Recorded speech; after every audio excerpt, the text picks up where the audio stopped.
You're welcome to the concluding part of a Good Morning Anambra right this Friday morning. And we have in the studio this morning Darcy Zotter, the Public Affairs Officer, U.S. Consulate General in Nigeria. You're welcome to Anambra. Thank you. It's great to be here. I appreciate this. And I assume this is your first time of coming into Anambra State. It is. And we drove in this morning from Enugu, and it's absolutely beautiful. Wow. I particularly like the mountains. I'm from a mountainous area in the United States. Okay. And where exactly?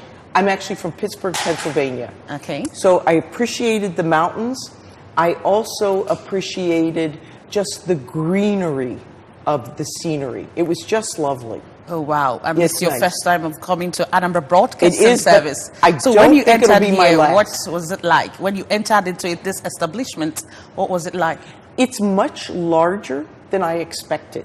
I've been to several other states, and so I anticipated that it would be smaller, maybe not quite as modern, but it's clearly up to date here. So you're impressed? I am. Okay, the whole world is kind of in the 2018 World Cup fever. Your country, United States of America, missed out in this edition. So what's the feeling and mood of people back in America not being part of this World Cup? I have to say, in terms of the feeling of the American people, I'm not exactly sure because I haven't been back to the United States for a while. But I'm enjoying the fever of the Nigerians. So I'm looking forward to seeing the match tonight. And this morning I heard that Argentina lost. So I know this game is super important. So I'm looking forward to that. So I'm enjoying being around Nigerian friends. Okay, so you are definitely going to watch the match between Nigeria and Iceland today. Absolutely.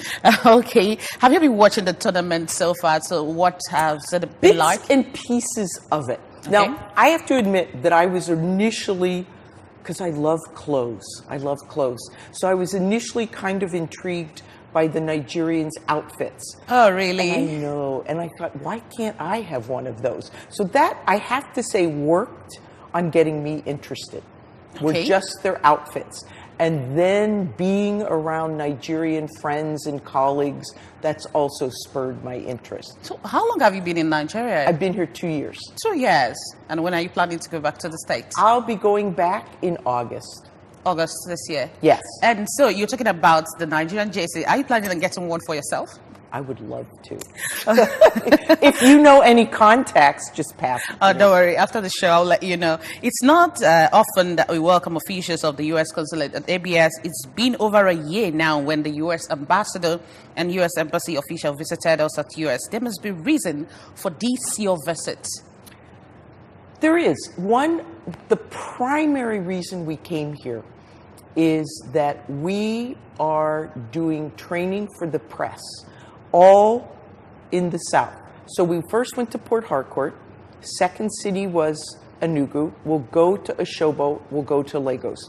Each one of those cities, we've invited 25 journalists from that area to come and participate in 2 days of training on election reporting. So we have brought over a trainer from the United States who works with Voice of America. And then we've brought over, well, we haven't brought him over, excuse me. We brought him with us, a Nigerian trainer. And he is actually a well-regarded professor of communications. And in fact, one of the people from this station is taking our training. Oh, wow. I know. So we're really pleased. We're really pleased. So where is this training going to happen? So the training started yesterday, and it's in a hotel in Enugu. And it's quite intensive. So they start at 8 in the morning, and they go till about 5:30. Last night they had homework. I thought I would have dinner with them, but they were working in their groups on their homework assignment, so I didn't get to see them. But the primary reason for this training is it's twofold.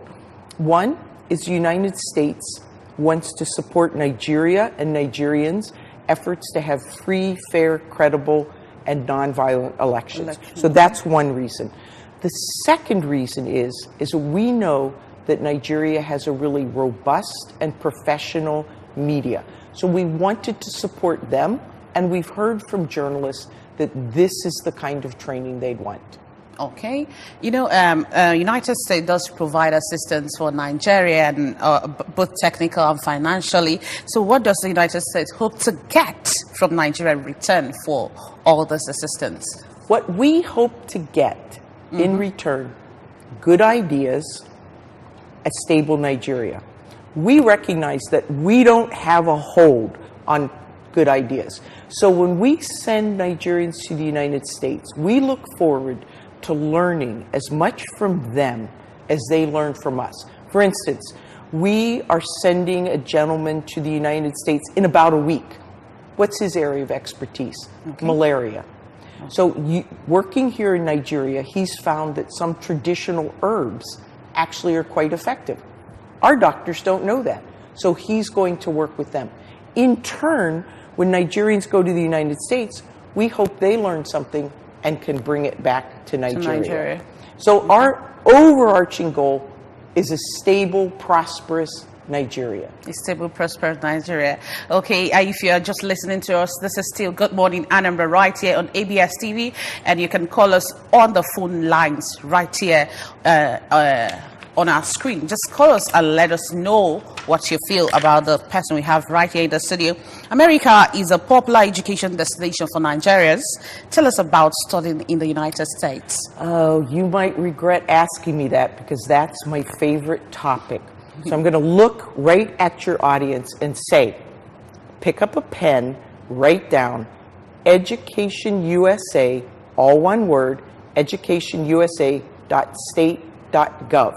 That's where they can find the information. But want to highlight, this year, the number of Nigerians in the United States is a bit over 11,000. Why is that good news? It's been trending up for the last 8 years. And I hope that more Nigerians, when they're thinking about where they can study, both undergraduate and graduate, consider the United States. Now, I know some people are put off and they go, oh, love the U.S., but could never afford one of those schools. Okay. But I did some more research, and I found out that our most generous universities are the ones that you've heard about. The Harvards, the Princetons, the Yales. They award about $62,000 to every student. So if you get into one of our premier universities, they're going to find a way to get you there. Okay, then let's shift from that. We've also heard that some people with valid visas are denied entry into the U.S. entry point. Is that true, and why is it so? This is true, and this has been an ongoing problem. So this is first, I want to emphasize, not just Nigerians, this is global. It's a two-part system. The Department of State issues you the visa, but when you get to the border, that's when you encounter the Department of Homeland Security.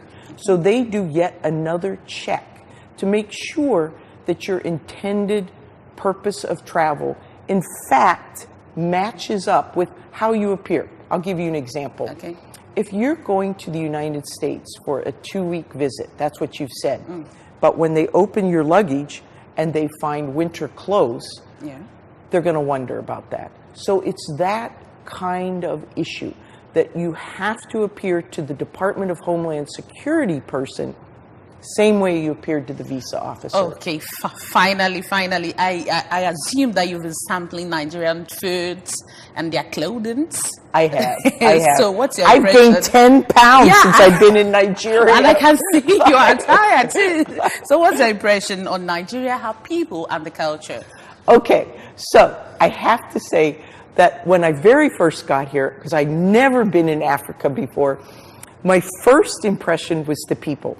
So I work with this office I love. As I tell everybody who listens to me, been in the Department of State for 26 years, and my staff, the people I work with, best staff I ever worked with. Most professional, most committed, bright, and most important, great sense of humor. So that was my first impression. Then I move out, I meet the people that we give grants to. I've been impressed. Then I start noticing the clothes the women are wearing. Okay. And we're pretty conservative. Navy blue, black, and I'm kind of attracted to it. But I thought, oh, that's too wild. I'm a little conservative.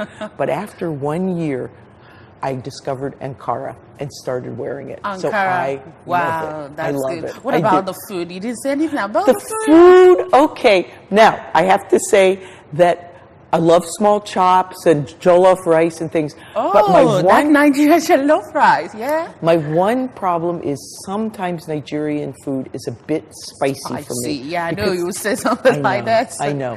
I'm from Okay. Pittsburgh, Pennsylvania. Our idea of spice is salt. So to have peppers and things like that, just not used to it. We love our food that way. Yeah, yeah. All right, thank you so much, Darcy Zotter, the Public Affairs Officer, U.S. Consulate General, Nigeria. Thank you. Thank I you appreciate for coming it. to Thank EBS. you. Thank you. It's been Good Morning Anambra right here on EBS TV. Thank you so much for joining us on today's show. Join us again on Monday for another interesting edition. My name is Chidima Oranwa. Thank you.